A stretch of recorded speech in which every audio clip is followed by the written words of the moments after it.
sebelum kita belajar, marilah kita berdoa menurut agama dan kepercayaan kita masing-masing. Berdoa dimulai.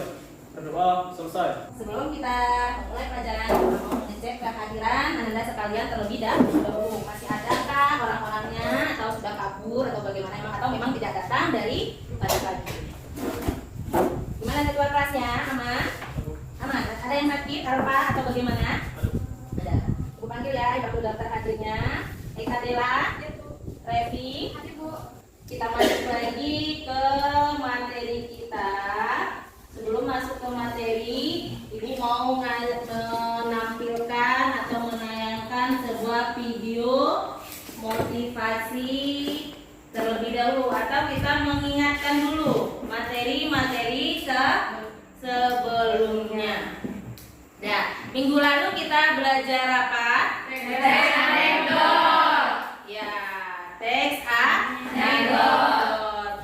Dalam anekdot itu kita tentu ada pengertiannya, ciri-cirinya, tujuannya, dan yang lain. Siapa yang bisa atau yang masih ingat apa itu yang dimaksud dengan teks anekdot? Saya Bu. Ya. Teks anekdot adalah sebuah cerita atau kisah yang mengandung sifat lucu. Meskipun teks anekdot berisi cerita lucu, tetapi teks anekdot juga bisa memiliki banyak maksud yang biasanya digunakan untuk menyampaikan kritik. Banyak yang menganggap bahwa teks anekdot merupakan cerita yang berisi rangkaian beberapa kalimat. Namun, kriteria teks anekdot bukan saja lucu, tetapi bisa menyampaikan maksud penulis. Sekarang ini kita akan masuk ke pembelajaran yang baru, yaitu mengenai teks hikayat. Sebelum kita memulai pelajaran, Ibu akan menampilkan video motivasi dari B.J. Habibie. Tolong dicermati, diamati sama-sama. Ayo kita lihat. Ini teksnya berjudul Mengapa Harus Tetap Belajar. Sudah. Dari video itu, dari video yang kita tampilkan yang berjudul Mengapa Harus Tetap Belajar. Jadi apa yang bisa kita ambil di situ untuk termotivasi kita ke depannya, Pak? Kesimpulan dari video yang saya lihat barusan, Bu. Jadi itu kan judulnya Mengapa Kita Harus Tetap Belajar. Jadi kesimpulannya adalah belajar tidak menentukan umur sebagai patokan untuk kita belajar. Jadilah manusia yang selalu berpikir mudah walaupun usia telah melebihi muda, Bu. Oh ya, Untuk kita sendiri dan lingkungan sekitar. Ya, kita lanjutkan ke materi kita. Minggu lalu sudah kita bahas dan juga sudah kita tampilkan video motivasinya. Tentu sudah semangat lagi untuk mengikuti pembelajaran kita, yaitu mengenai teks hikayat. Jadi pada pertemuan pertama ini kita akan membahas atau mempelajari 3.7, mengidentifikasi nilai-nilai dan isi yang terkandung dalam teks cerita rakyat atau hikayat, baik lisan maupun tulisan. Di sini ada indikator pencapaian kompetensinya. Di sini ada 2 pencapaian kompetensinya. Yang pertama, siswa itu dituntut mampu mengidentifikasi nilai-nilai yang terkandung di dalam teks hikayat, baik itu didengar maupun dibaca. Yang kedua, siswa itu dituntut mampu menentukan isi yang terkandung di dalam teks hikayat. Nah, jadi itu yang akan kita bahas pada pertemuan kali ini. Pertemuan kita kali ini ada tujuan pembelajaran kita. Akan dibacakan apa tujuan pembelajaran kita pada pertemuan kali ini. Tujuan pembelajarannya yang pertama itu siswa atau peserta didik sekalian semuanya harus dituntut mampu mengidentifikasi nilai yang terdapat di dalam teks hikayat. Yang kedua itu mengidentifikasi isi yang terkandung di dalam teks hikayat. Dan lihat di sini pada kegiatan pembelajaran kita yang pertama, kita akan membahas dulu mengidentifikasi nilai-nilai dan isi yang terkandung dalam cerita rakyat atau hikayat baik lisan maupun tulisan. Nilai yang terkandung di dalam teks hikayat. Ada berapa nilai-nilai yang terkandung dalam teks hikayat? Ada 5. Ada 5. Yang pertama Nilai agama, nilai moral, nilai budaya, nilai sosial, nilai edukasi. ya, atau nilai pendidikan. Ada contoh hikayatnya. Coba lihat, bisa dilihat. Dan bisa dilihat contoh hikayat Bunga Kemuning. Coba baca, pahami teksnya. Bunga hikayat Bunga Kemuning. Bisa dilihat. Di situ ada beberapa contoh. Lihat, ada beberapa contoh yang bisa kita ambil nilai-nilai yang terkandung di dalam teks hikayat Bunga Kemuning. Tolong siapa yang bisa memberikan contohnya? Ini yang berkaitan dengan nilai budaya. Nilai budaya, misal ya, misal. Nilai budayanya kita ambil duluan kutipan teks, tetapi itu terlalu sibuk dalam kepemimpinannya karena ia tidak mampu untuk mendidik anak-anaknya. Istri sang raja sudah meninggal ketika melahirkan anaknya yang bungsu, sehingga anak sang raja diasuh oleh inangnya. Konsep nilai yang kita ambil dari sini ialah di kerajaan anak raja diasuh oleh inang pengasuh. Nilai yang kita ambil adalah nilai budaya.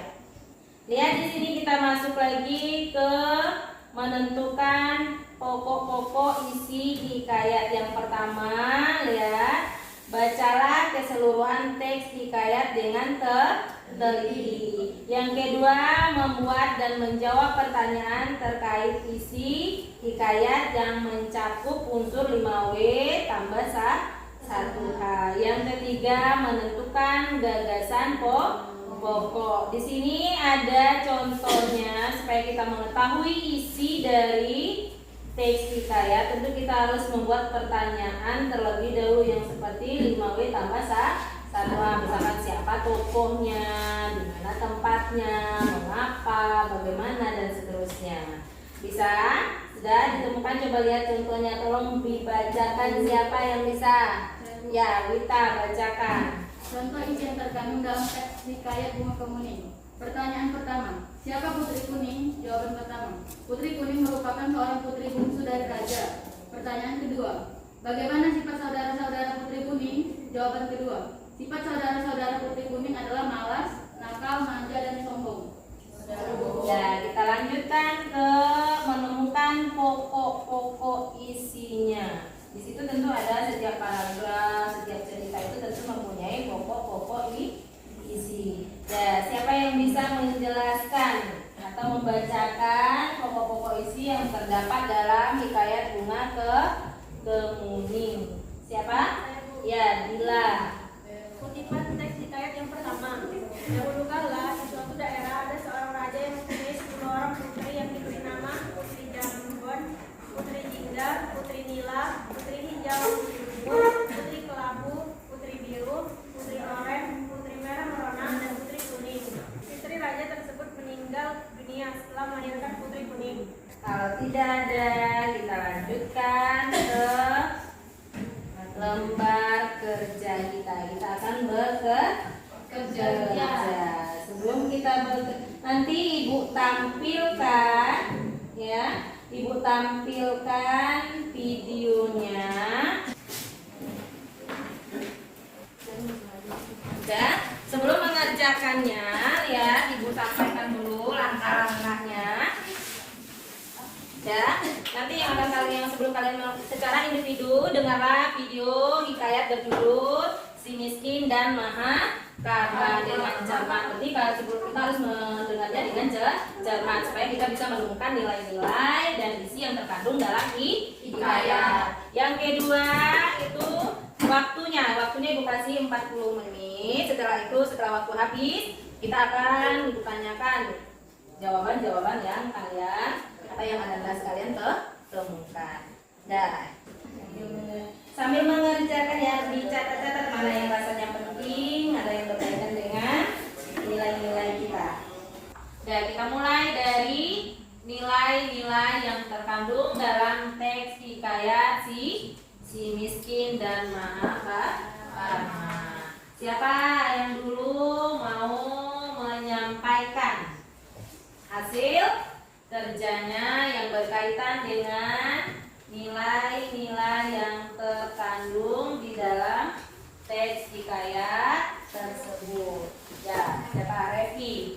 Pernyataan bisa dimulai ketika Raja Keiteraan terkena sumpah dan hidup sengsara dalam hutan di negeri Antabrata yang dikuasai oleh seorang raja bernama Indradewa. Kedua pasangan tersebut sering disebut sebagai ia miskin yang setiap hari selalu mendapat siksaan dan penganiayaan dari penduduk setempat, seperti melempari batu. Seperti itu, udah siap semuanya, boleh tugasnya dikumpulkan ke depan.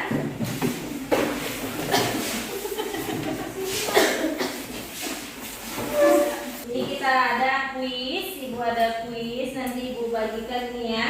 Ibu bagikan linknya di grup. Untuk pertemuan besok kita masuk pagi ya kan? Besok kita masuk pagi, itu kita akan membahas mengenai berarti ini kita sudah menemukan nilai-nilai, menemukan isi yang terkandung dalam teks hikayat. Pertemuan besok itu kita akan masuk ke keterampilan. Berarti Anda sekalian dituntut untuk mampu menceritakan kembali isi teks yang didengar dan dibaca. Siapa yang bisa menyimpulkan pertemuan kita pada materi hari ini mengidentifikasi nilai-nilai dan isi yang terkandung dalam teks hikayat? Siapa? Saya, Bu. Ya, Esther. Dari pembelajaran ini, kita dapat menentukan nilai-nilai dan isi terkandung dalam teks hikayat sesuai dengan langkah-langkahnya. Dan tetap semangat. Semangat. Kita dicontoh lagi ya? Ya, Bu. Jadi setelah ini langsung pulang ke rumah. Dan ditutup dengan wassalamualaikum warahmatullahi wabarakatuh. Waalaikumsalam warahmatullahi wabarakatuh. Selamat siang, Bu. Siang. Dan kita langsung pulang atau doa dulu lah biar selamat sampai pulang. Ayo ketua kelas pimpin doanya. Kita sebelum kita pulang, marilah kita berdoa menurut agama dan kepercayaan kita masing-masing. Berdoa dimulai. Berdoa selesai. Berdiri. Boleh salam.